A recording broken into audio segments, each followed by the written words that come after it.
द्वार पे खड़े हुए हैं, नीलकंठ महादेव मंदिर के द्वार पर। और इस मंदिर की क्या मान्यता है ये आपको बताएंगे हमारे sir ji, mister Ravish Pandey. So this is the place of Lord Shiva. थोड़ा दूर। The temple of Lord Shiva, it is called Nilkantha Mahadev.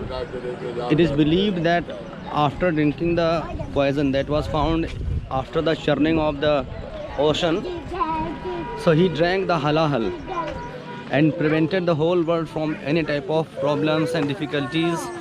Lord Shiva is known to be the Adi Shiva, Adi Mahadev. So he tried to prevent all humanity from the effect of the poison. So he drank the poison that was found in the Samudra Manthan, and after that he came to the Himalayas as he was feeling very much heat after drinking that poison. So he took shelter in the abode of the mountains here in this temple called Nilkantha Mahadev. Neel for blue, Kant for throat. After drinking the poison, as you know, the effect of the poison is that the body becomes blue.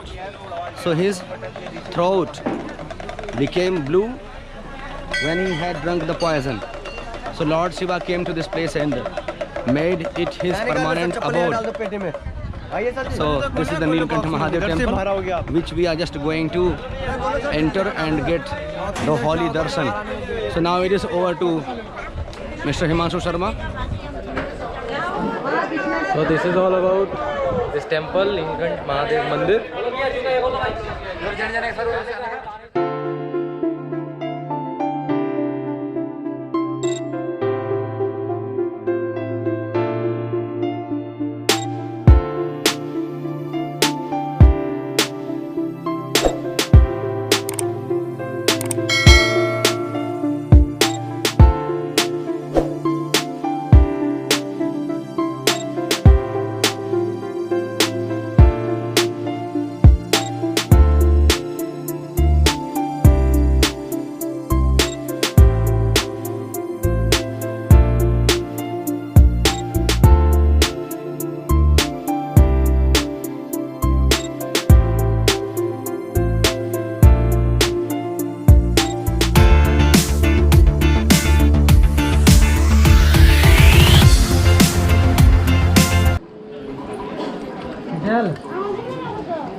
हाँ, थोड़ा सा लंबा रास्ता है मंदिर का, and ये है मंदिर।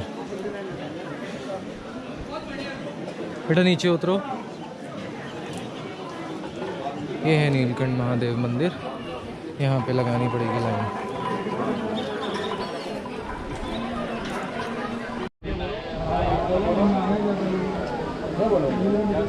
अब हम लोग वापस आ गए हैं नीलकंठ महादेव मंदिर से। और जो हमारे सर जी थे जिन्होंने इंग्लिश में स्टोरी बताई थी नीलकंठ महादेव मंदिर की, तो हिंदी वालों के लिए भैया बता देते हैं। जब समुद्र मंथन हुआ था तो समुद्र मंथन से अमृत के साथ साथ और बहुत सारी चीज़ें निकली थी और साथ में विष भी निकला था, ठीक है। तो उस विष के विनाश से इस संसार को बचाने के लिए शंकर जी ने उसको अपने गले में यानी कि कंठ में धारण किया। और फिर उस विष का जो तेज था वो इतना ज़्यादा था, उसमें इतनी गर्मी थी कि उससे शांति पाने के लिए वो हिमालय की गोद में यानी कि जहाँ पे अभी वो मंदिर है वहाँ पर आकर उन्होंने विश्राम किया। तो ये कुल जमा कहानी थी नीलकंठ महादेव मंदिर की। तो अभी बाहर आ गए हैं पार्किंग में, कुछ और सवारियाँ हैं उनका इंतज़ार किया जा रहा है। फिर यहाँ से जाएंगे वापस वहीं लक्ष्मण झूला की तरफ, और उसके बाद क्या करना है, राफ्टिंग करनी है। और प्लान तो है कि रुद्रप्रयाग भी जाएंगे, लेकिन यही है कि प्रॉब्लम टाइम की है। तो जैसे टाइम मैनेज होता है वैसे आगे देखते हैं क्या होता है। आप बने रहे, आप एक बार दिखा सकते हो वहाँ मंदिर। हाँ, और दिख नहीं रहा होगा वैसे, इधर बहुत सारे छोटे छोटे स्ट्रक्चर्स दिख रहे हैं, वहीं पर है वो मंदिर। अब यहाँ से तो सब एक ही जैसे दिख रहे हैं। और इधर नीचे बहुत बड़ी खाई है और साथ में वो वहाँ पर दूर आपको लाइट ग्रीन कलर में एक पैच दिख रहा होगा, वो है सीढ़ीदार खेत। पहाड़ों में जो खेती होती है, क्योंकि यहाँ पर ज़मीन तो होती है नहीं खेती करने के लिए, तो पहाड़ों को सीढ़ी के आकार में काट लेते हैं और फिर उसमें खेती करते हैं। तो ये वो खेत है। यहाँ भी जाने का प्लान था बट जा नहीं पाए क्योंकि टाइम नहीं है। और ये छोटी छोटी गाड़ियाँ हैं, ये रोड है, यहाँ इतनी दूर से छोटी छोटी गाड़ियाँ दिख रही हैं। ठीक है, तो आप बनी रहे साथ में, देखते हैं आगे क्या होगा, क्या करते हैं।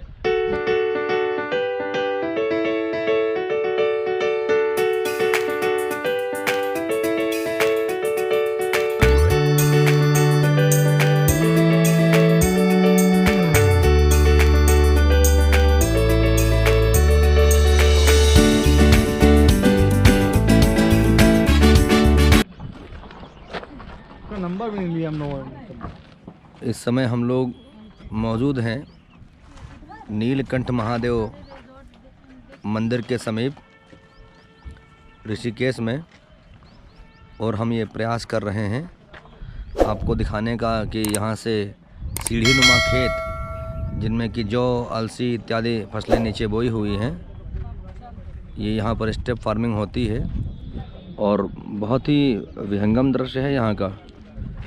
हालांकि गर्मियाँ हो रही हैं, थोड़ा बहुत मौसम उतना ज़्यादा ठंडा तो नहीं रह गया है, लेकिन स्थान बहुत सुंदर है ये।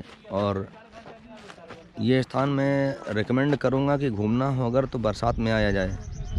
अगर इस घाटी का और इसकी सुंदरता का आनंद लेना है तो I think the best weather should be monsoon in the month of August, September और अक्टूबर वी शुड कम।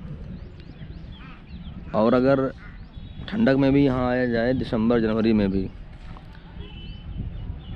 तो रुक गया क्या ये? चल रहा है, आप अपना काम करते रहिए। तो दिसंबर जनवरी का महीना भी यहाँ आने के लिए मुफीद हो सकता है।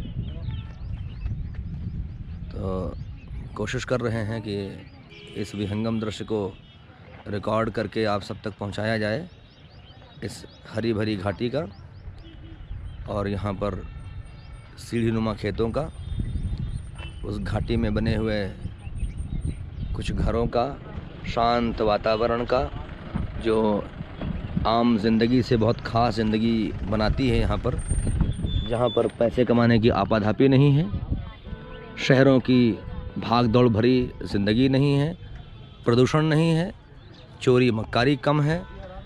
जीवन रहने के लिए जो सर्वोत्तम वातावरण होता है वो यहाँ पर ऋषिकेश के नीलकंठ महादेव पर्वत के समीप उपलब्ध है। नॉर्मली हम लोग ये सोचते हैं कि जहाँ पर बहुत पैसा कमाने के साधन हो, जीवन बहुत भौतिकता से भरपूर हो, वह ही रहने के लिए सर्वोत्तम है, परंतु यह मिथक झूठा है। The best type of atmosphere, the best type of place can be that where there is no pollution, where there is no crime, where there is no hurry, flurry and other types of problems. So this valley of Rishikesh near the Neelkanth temple can be one of them where you can simply visit. The best weather should be August, September or October, or in the month of December you can also come. Now it is the time of summer, so heat has increased here, still the atmosphere is very soothing. Thank you.